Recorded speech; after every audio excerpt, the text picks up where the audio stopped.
We are starting the second series on the channel. At the workshop, a ship again. This time it will be a submarine from the land of cherry blossoms. An extremely interesting and unique unit. However, before we proceed to present the model, I'll give you a short historical description of this. It was called submarine aircraft carrier. During World War II, the Americans worked on developing a nuclear bomb. The Nazis built missiles for attacking cities hundreds of kilometers away. Japan was also creating a secret weapon that aims to attack American cities and force the US to surrender. The history of the I-400 Sen Toku, which means special purpose, begins shortly after Japan's attack on Pearl Harbor in December 1941.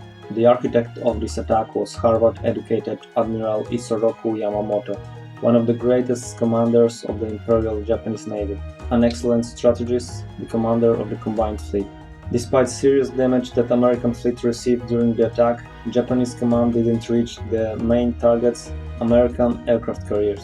They were all at sea. The next day, the United States declared war on the Japanese Empire.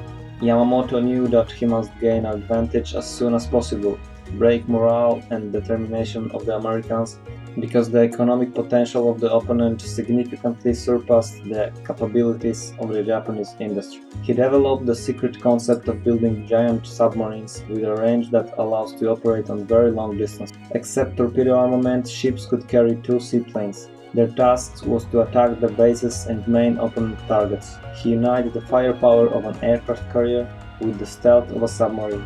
This unusual idea was accepted by Fleet Command, and they started to develop a new ship project. Initially, 18 units of this type were planned to build. After the death of Yamamoto in April 1943, the design of underwater aircraft carriers lost its relevance. The order was reduced to 5 units. By the end of the war, 2 units were completed and entered service, I-400 and 401. One ship, I-402, was completed as a tanker, but due to technical problems it didn't enter service. 2 more were still under construction when the war ended. Sen Toku ships were 122 meters long, with underwater displacement about 6,600 tons. To compare, the most popular German U-boats Type 7 and 9 during World War II had a displacement of approximately 800 to 1,200 tons. It has 4 diesel engines with a total of almost 8,000 horsepower and 2 electric motors with 2,400 horsepower. They provided speed of 18.7 knots on the surface and 6.5 knots submerged. The range was 37,500 nautical miles at a speed of 14 knots, which means that Sen Toku could circumnavigate the globe. Its autonomy was 90 days. Due to the hangar structure for transporting aircraft, the maximum depth was about 100 meters. The equipment consisted of 8 torpedo tubes at the bow of 533 mm caliber, 10 anti-aircraft guns of 25 mm caliber, 3 triples and 1 single, 140 mm cannon on board. It was one of the largest ever mounted on a submarine. The additional gun was replaced in favor of a 3rd aircraft.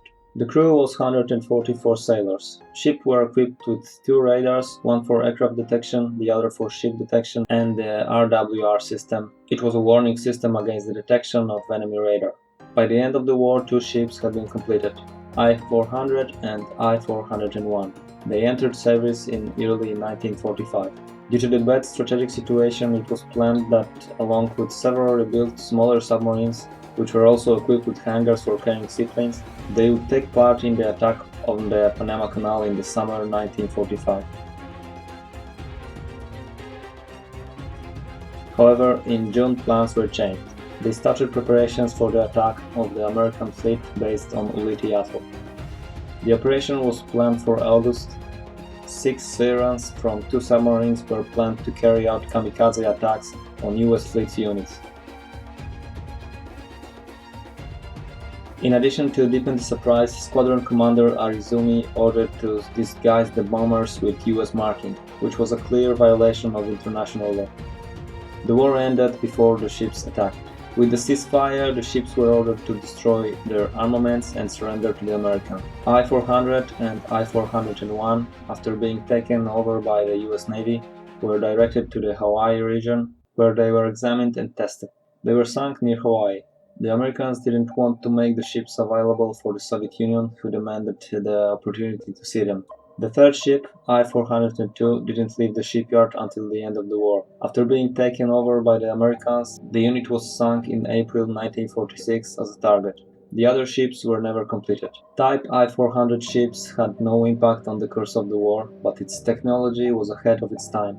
They were extremely interesting units that influenced the development of submarines. Their innovative design became a model for future submarines and changed military thinking. Submarines, which are used today with nuclear warheads missiles, are the main strategic weapons of the most powerful navies. Sen Toku was undoubtedly a technical success. Unfortunately, they arrived too late to confirm their capabilities and make a difference. Despite this, they remain the largest submarines with conventional propulsion, which until the 1960s remained the largest submarines in the world. In August 2013, the wreck of one of Sen Toku ships, I-400, was discovered, resting off the southern shore of the Oahu Island, at the depth of 2,300 meters. You must admit that the history of I-400 is extraordinary. I recommend documentaries and articles I have included in the description, as well as many materials easily available on the web. Personally, I didn't know this ship before. This is another example of how valuable modeling is and how interesting information and historical facts we can learn while approaching another project. Building this model will have a completely different dimension, and I really look forward to start. So let's make a quick unboxing. As I told you before, I am changing scale. I-400 from Tamiya in 350 scale looks quite interesting. Nice pictures on the box suggesting the special use of this unit.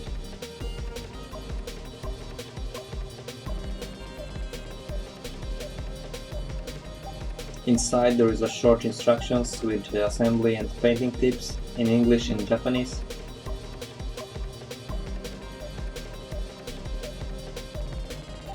And in my case, Polish version.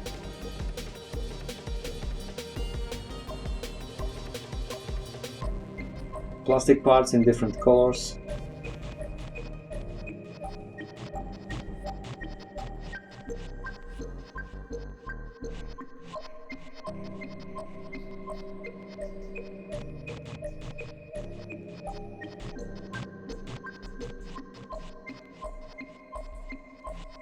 This green one includes the waterplane elements. As you can see, it's very detailed. Even on such a small plane, you can see the lines on the wings and fuselage.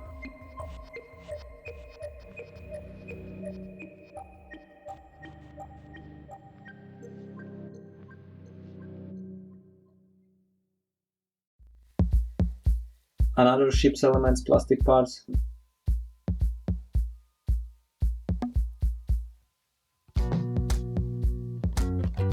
And the submarine hull.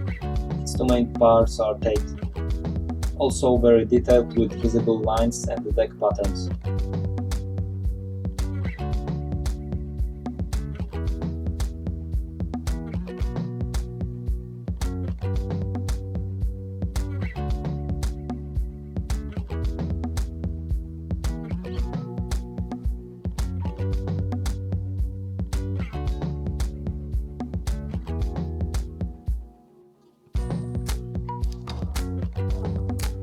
There is also a small photo etch sheet.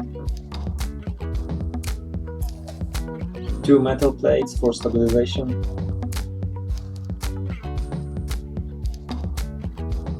And a ship stand. A set of decals.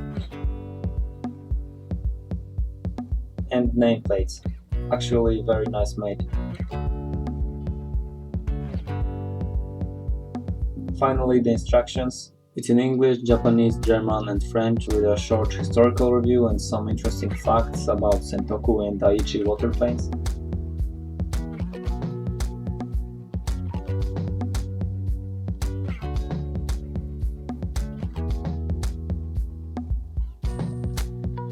At the end there is a painting plan.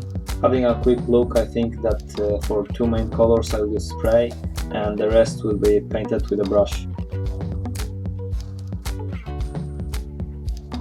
It's my first Tamiya model. I have to admit that all good opinions about this company are true. Plastic parts quality is very good, the instructions are clear and understandable, so I hope that the assembly will go nice and easy. different scale and different model type, so for me it will surely be quite a challenge. I'm wondering how the water planes will go. We will see this progress in the next episode.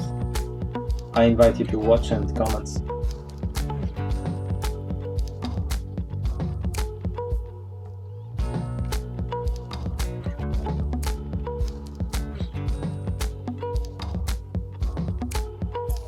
I've also had additional PE parts from Edward, a set of proper scale with 2 PE sheets.